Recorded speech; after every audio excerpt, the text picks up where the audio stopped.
Why does it matter who I treat with?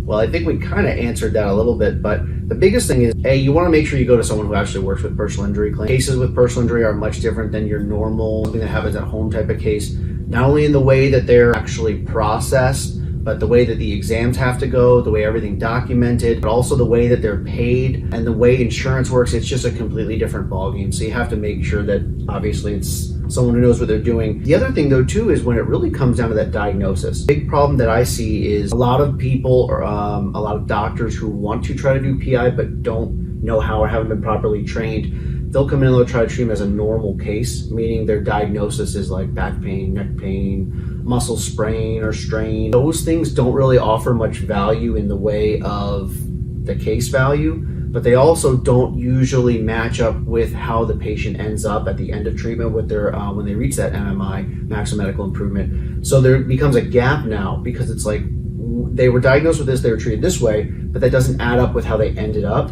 So something's wrong, and now we have a big problem on our hands. Right. No, I agree. I think from my perspective, so much of my job truly is storytelling. It's telling the story of how you got hurt and then how you hopefully got better. And if a doctor's doing their job and doing it well, I've seen your notes and your notes are exemplary. They're exactly what I wish all the other notes looked like, to be honest. And the reason is because back strain doesn't tell me anything.